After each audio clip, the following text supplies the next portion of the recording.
quand Claude m'a proposé le film, il m'a raconté l'histoire. Il écrit sûrement un scénario pour lui, pour les techniciens. À la fin de sa vie, Jean-Louis Trintignant apparaissait comme une silhouette fragile, presque effacée, dans son refuge du midi de la France. Ses yeux, autrefois si pénétrants à l'écran, gardaient encore cette intensité étrange, comme s'ils portaient en eux des secrets que personne n'avait jamais su déchiffrer. Pour le grand public, il demeurait l'acteur pudique, l'homme discret qui semblait se protéger du tumulte médiatique. Mais derrière cette façade de calme et de silence, il y avait aussi un être humain, traversé par des blessures, des incompréhensions et des rancunes jamais totalement apaisées. Car une carrière aussi longue que la sienne, plus d'un demi-siècle, du scandale de Et Dieu, créa la femme jusqu'au triomphe d'amour de Michael Haneke, ne pouvait se dérouler sans friction. Derrière les applaudissements, il y eut des colères étouffées, des déceptions amères, et des rencontres qui laissèrent en lui une trace douloureuse. Et bien que Trintignant se soit toujours montré mesuré, presque effacé, il avait aussi ses propres ombres, ces artistes qu'il ne pouvait tout simplement pas voir en peinture. Alors, qui furent-ils? Quel visage se cache derrière ces tensions invisibles? Dans cette rétrospective, nous allons lever le voile sur 5 noms, 5 figures qui, à des degrés différents, ont marqué la vie de Jean-Louis Trintignant par la discorde, le malaise ou l'incompatibilité profonde. Ce n'est pas une confession de haine, mais le portrait d'un homme qui, malgré son apparente sérénité, a dû composer avec les heures et les blessures de son époque. Numéro 1. Brigitte Bardot. En 1956, lorsque Roger Vadim lançait Dieu, créa la femme, le cinéma français est sur le point de vivre un séisme. Le film va non seulement propulser Brigitte Bardot au rang de mythe, mais il va aussi marquer profondément Jean-Louis Trintignant, jeune comédien alors presque inconnu. Pour lui, c'était une chance inespérée, tourner aux côtés d'une actrice déjà adulée, dans une œuvre qui allait bouleverser les codes de la sensualité et du désir à l'écran. Mais ce qui aurait pu être une rampe de lancement harmonieuse devint rapidement un terrain miné. Sur le plateau, Bardot éclipsait tout. Sa présence irradiait, sa liberté de ton choquait autant qu'elle fascinait. Elle incarnait une nouvelle ère, celle d'une féminité émancipée, sauvage, insoumise. Trintignant, quant à lui, était tout l'inverse. Réservé, timide, presque maladroit devant la caméra lorsqu'il fallait affronter la tempête Bardot. Les techniciens, les journalistes, tout le monde semblait ne voir qu'elle.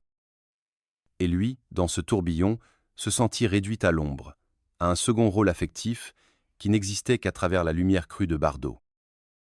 Leur relation, au départ, semblait tendre vers une complicité intime. La presse à scandale se régalait déjà en parlant d'une romance secrète entre la bombe sexuelle et le jeune premier. Mais derrière ces rumeurs dorées, la réalité était plus complexe. Bardot, capricieuse, explosive, se montrait souvent condescendante envers Trintignant.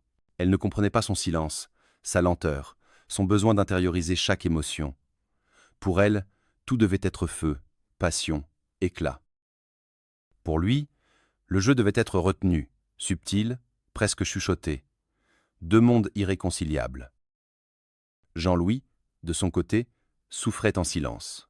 Devant la caméra, il devait jouer l'amant passionné, mais en dehors, il observait avec une certaine amertume la manière dont Bardot accaparait l'espace. Elle riait fort, séduisait l'équipe, improvisait des gestes qui forçaient parfois à recommencer les prises. Lui, appliqué, cherchait la justesse, mais voyait ses efforts balayés par l'ouragan Bardot. C'est dans ce décalage que naquit la première fissure, une rancune muette, une impression de n'être qu'un accessoire dans le destin flamboyant d'une autre. Il racontera plus tard, avec son détachement habituel, qu'il avait appris beaucoup auprès de Bardot. Mais derrière ce mot feutré, on devinait une blessure. Apprendre à se faire petit, apprendre à disparaître, apprendre à supporter. Car le triomphe du film, acclamé dans le monde entier, fit de Bardot une icône planétaire, tandis que Trintignant restait encore dans l'ombre. Sa carrière ne décolla que plus tard, preuve que ce premier succès avait été à double tranchant. Pour lui, Bardot incarna dès lors une ambivalence douloureuse, celle de la muse qui lui avait offert son premier grand rôle, mais aussi celle qui, par son éclat, l'avait enfermé dans une position de subalterne. Et cette tension, bien qu'enfouie derrière son silence pudique, allait laisser une trace indélébile. Lorsque Et Dieu, créa la femme sort sur les écrans en 1956, le monde entier découvre Brigitte Bardot comme une apparition. Les affiches envahissent les rues de Paris, les magazines s'arrachent ses photographies et son prénom seul devient synonyme de scandale et de désir. Pour Jean-Louis Trintignant, pourtant, ce triomphe eut le goût amer des victoires volées.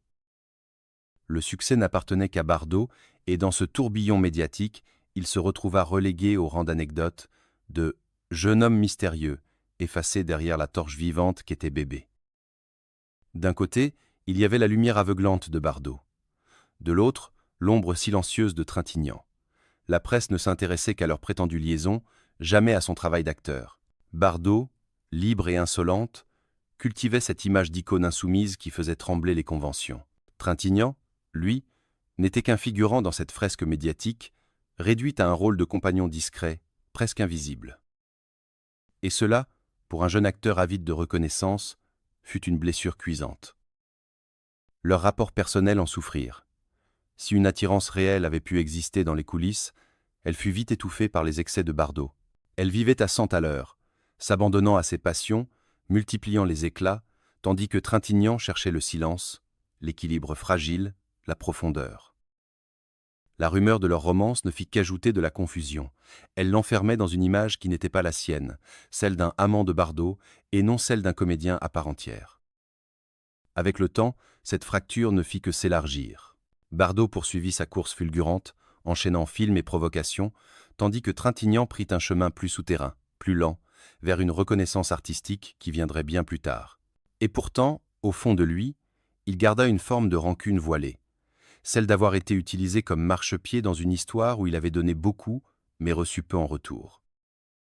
Les quelques rares confidences qu'il fit laissaient deviner ce malaise. Derrière son ton feutré, ses mots semblaient peser. Bardot représentait autant un souvenir de jeunesse qu'une cicatrice. Il admirait peu. Être son courage et son audace. Mais il ne pouvait oublier le sentiment d'avoir été nié, écrasé par une lumière trop violente. Dans la mémoire de Trintignant, Brigitte Bardot restera sans doute comme une contradiction.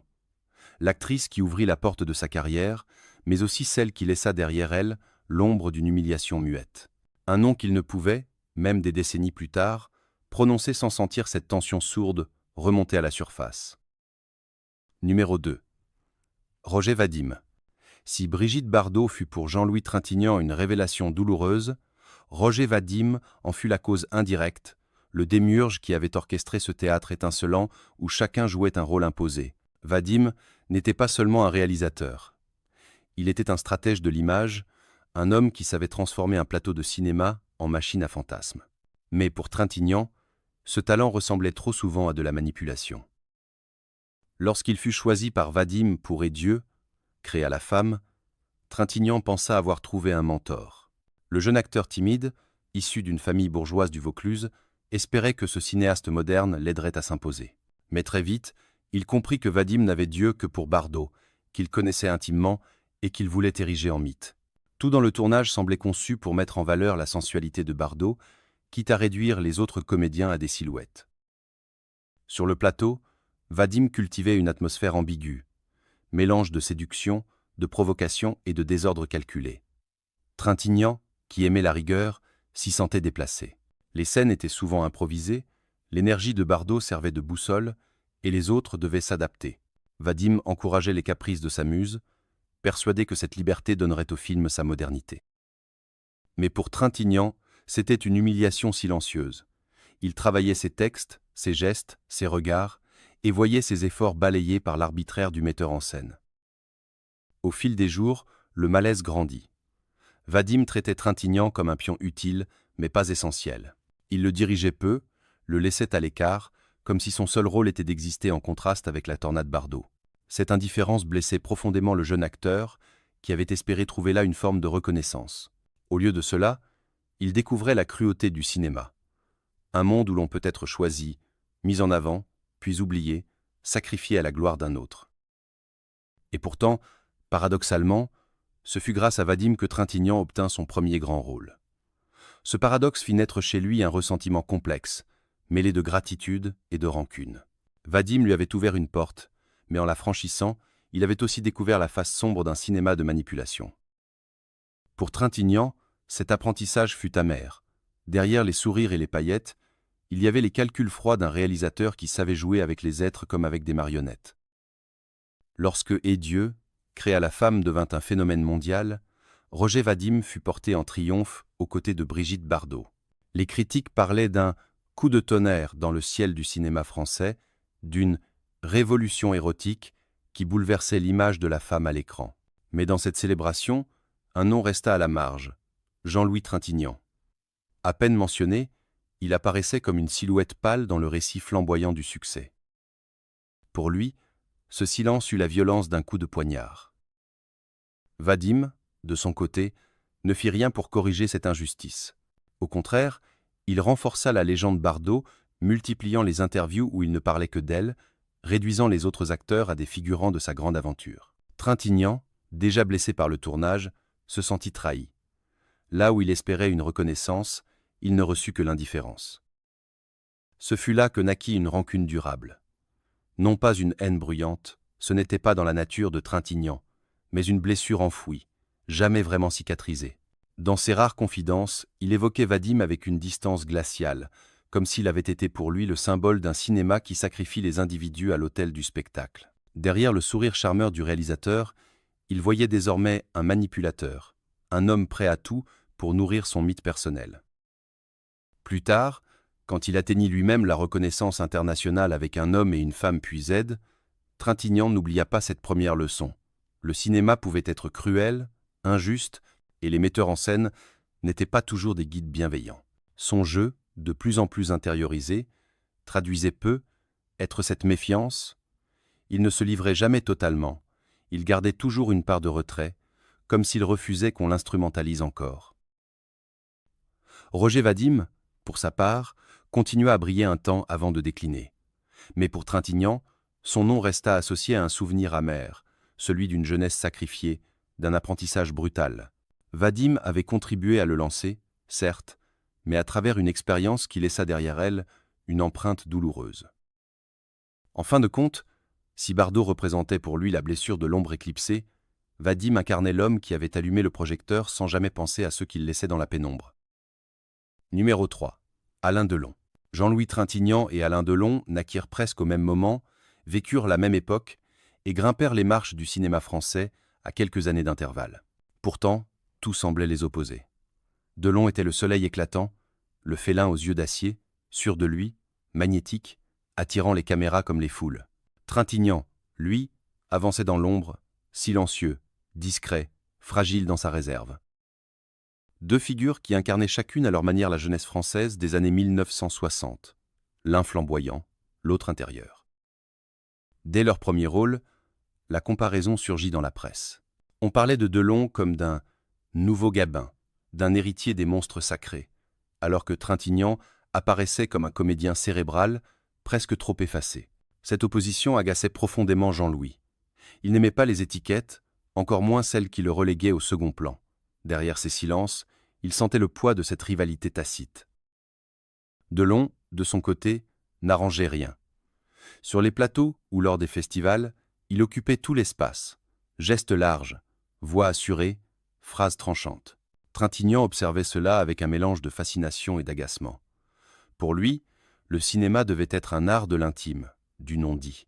Pour Delon, c'était une conquête, un terrain où il fallait dominer, séduire, imposer sa présence. Les producteurs eux-mêmes jouaient de cette opposition. Quand un rôle fort était envisagé, le nom de Delon surgissait immédiatement. Trintignant n'arrivait qu'après, comme une alternative plus sage. Cela nourrissait chez lui une frustration sourde. Non pas parce qu'il enviait le succès de Delon, il ne supportait pas la superficialité des mondanités, mais parce qu'il se sentait sans cesse réduit à l'ombre du géant. Un épisode illustre bien cette tension. Dans les années 1970, un réalisateur hésita entre Delon et Trintignant pour un rôle principal. Finalement, Delon fut choisi, car il faisait vendre. Trintignant l'apprit par la presse. Derrière son impassibilité habituelle, il vécut cela comme une gifle silencieuse. Il comprit qu'à Hollywood comme à Paris, le cinéma obéissait souvent plus au charisme tapageur qu'à la profondeur intérieure. Ainsi naquit une rivalité muette. Delon ne se gênait pas pour qualifier Trintignant de « trop austère », tandis que Trintignant, dans son silence ironique, considérait Delon comme trop bruyant. Deux visages d'une génération, deux approches incompatibles du même métier. À mesure que les années passaient, la rivalité entre Jean-Louis Trintignant et Alain Delon prit la forme d'une ombre persistante, jamais vraiment dite, mais toujours présente. Ils n'avaient pas besoin de s'affronter directement pour sentir ce fossé. Il suffisait d'un regard, d'une remarque dans la presse ou d'une nomination à un festival. Delon incarnait l'éclat, Trintignant la retenue. Et dans cet écart se cachait une tension inévitable. Les journalistes adoraient entretenir ce duel implicite. Ils posaient des questions piégées, comparaient leur carrière, leur style, leur rôle. Delon, fidèle à lui-même, répondait avec assurance. Trintignant est un grand acteur, mais trop discret pour marquer les esprits, comme je le fais. Derrière ce compliment apparent se glissait une pique cruelle, l'idée que Jean-Louis resterait à jamais un second rôle dans l'imaginaire collectif. Trintignant, fidèle à son tempérament, ne ripostait pas frontalement. Mais son silence, lourd et calculé, en disait parfois plus long qu'une déclaration de guerre. Sur les plateaux, lorsqu'ils se croisaient, les différences devenaient palpables. Delon arrivait entouré, sûr de son statut d'icône. Trintignant entrait presque en retrait, saluant poliment, cherchant son coin de solitude. Le premier imposait son rythme, le second s'adaptait en observateur. Pourtant, à l'intérieur, Trintignant bouillonnait. Il supportait mal cette arrogance, cette manière qu'avait Delon de tout transformer en affrontement d'ego. Mais si Trintignant souffrait de cette comparaison, il sut aussi en tirer une force. Là où Delon se lançait dans des projets spectaculaires, lui choisissait des films plus exigeants, plus politiques, comme Z de Costa Gavras, qui remporta l'Oscar du meilleur film étranger en 1970. Ce triomphe, Jean-Louis le vécut comme une revanche silencieuse, une manière de rappeler qu'au-delà des flashs, il existait un cinéma où l'intériorité comptait plus que le glamour. Delon, bien sûr, ne se sentit jamais menacé. Pour lui, Trintignant restait ce collègue taciturne, trop sombre, presque effacé. Mais dans les souvenirs de Trintignant, cette rivalité demeura une blessure tenace. Le rappel constant d'une époque où l'éclat tapageur prenait souvent le dessus sur la profondeur intime.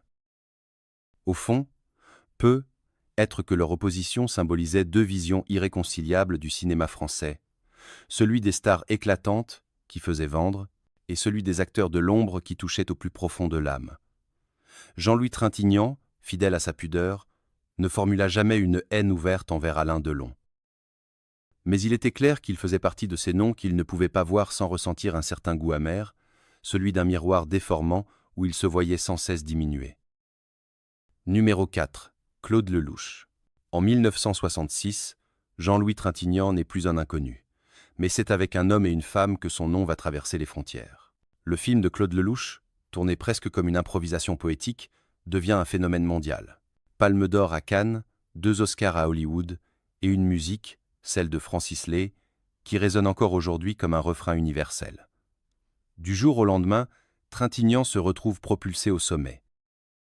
Pourtant, derrière cette réussite éclatante, les rapports entre l'acteur et son réalisateur furent loin d'être simples. Claude Lelouch était un homme de fougue et d'instinct. Il dirigeait avec passion, improvisant, laissant la caméra glisser, cherchant l'émotion brute plus que la perfection technique. Jean-Louis Trintignant, lui, était tout le contraire, précis, mesuré, obsédé par la nuance. Pour lui, chaque mot devait être pesé, chaque silence travaillé, chaque regard calibré. Dans cette opposition, la magie du film naquit, mais aussi une tension sourde qui allait marquer leur collaboration. Sur le tournage, Trintignant supportait difficilement l'approche au feeling de Lelouch. L'acteur aimait la préparation, les répétitions. Lelouch, au contraire, voulait capter l'instant, la vérité du moment. Plus d'une fois, Trintignant s'irrita de devoir répéter une scène sans indication précise, livrée à une liberté qu'il considérait comme une forme de désordre.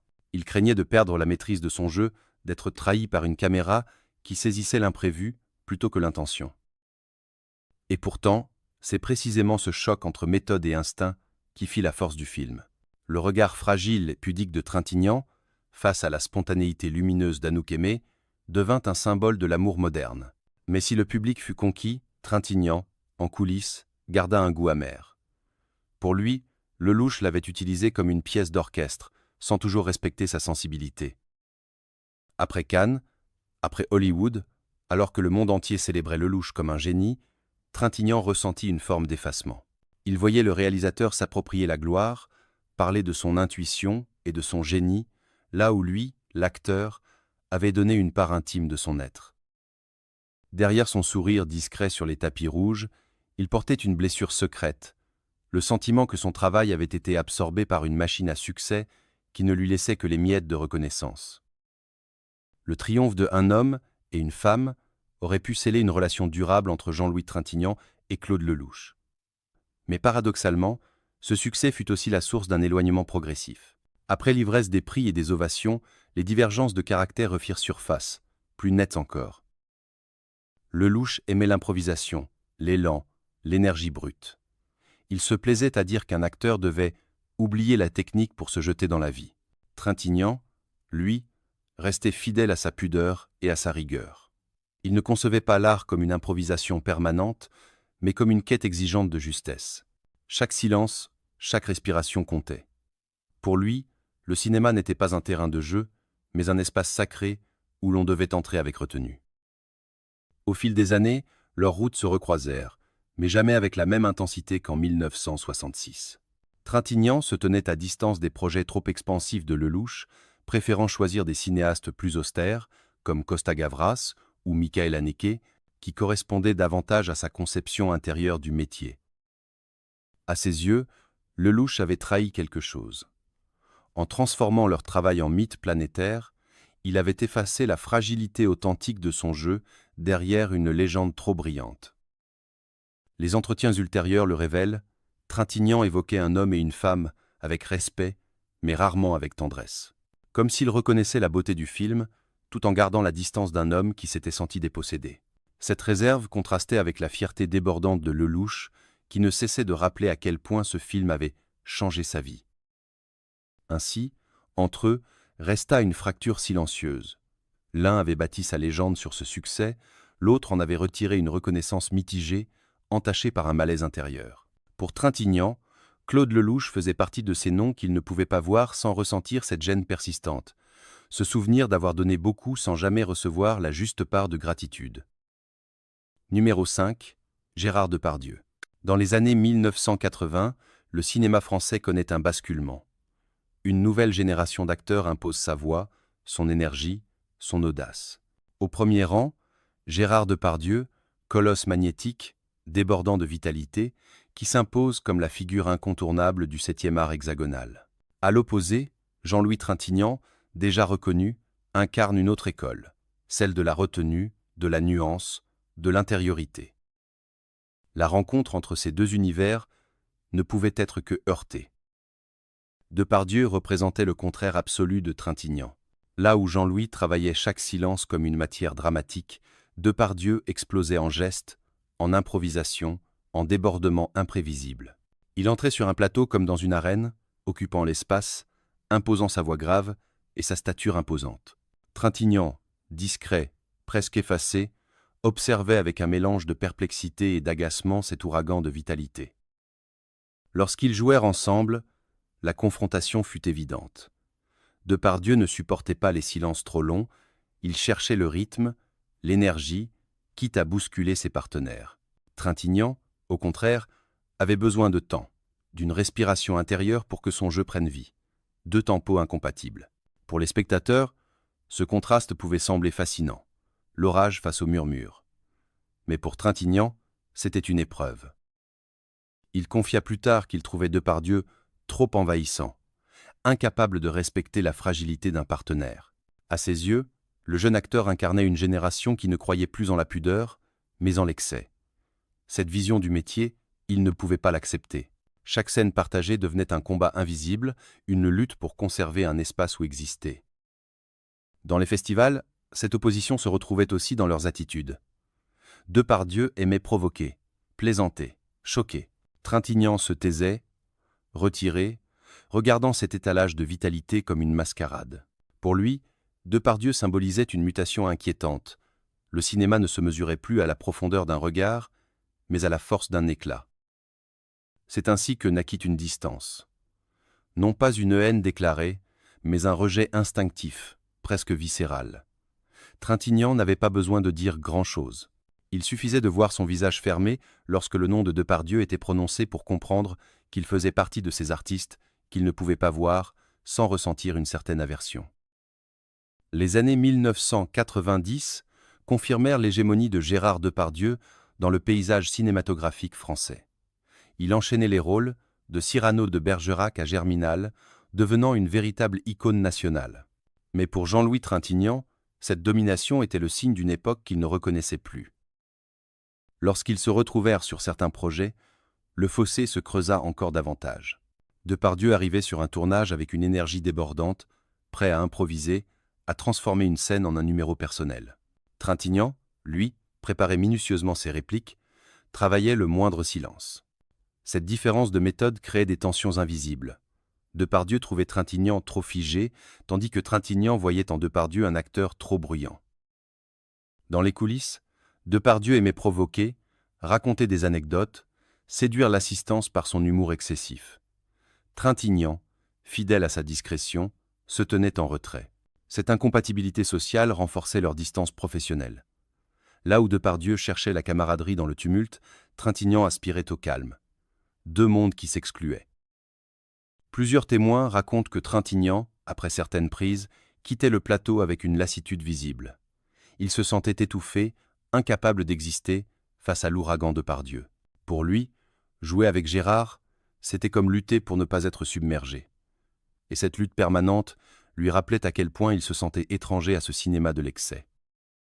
Avec le recul, Trintignant ne s'exprima jamais publiquement avec virulence contre Depardieu. Ce n'était pas son style. Mais dans ses silences, dans son regard parfois ironique, transparaissait une vérité. Il ne l'appréciait pas. Depardieu incarnait une modernité tapageuse qui heurtait profondément son idéal artistique. Ainsi, dans la mémoire de Trintignant, Depardieu rejoignit la liste de ces artistes qu'il ne pouvait pas voir en peinture. Non par haine ouverte, mais parce qu'il représentait une génération et une manière de jouer qui lui était insupportable. Une fracture irréconciliable, inscrite dans l'histoire du cinéma français comme le symbole d'un choc de style et de vision du métier. À la fin de son parcours, Jean-Louis Trintignant avait choisi le silence et la discrétion. Retiré dans le Midi, il contemplait la vie avec cette mélancolie douce qui avait toujours habité ses yeux. Derrière lui, une carrière immense, jalonnée de films devenus des classiques, mais aussi de rencontres parfois douloureuses. Car même l'homme le plus réservé garde en lui des blessures, des visages qu'il n'a jamais pu apprivoiser.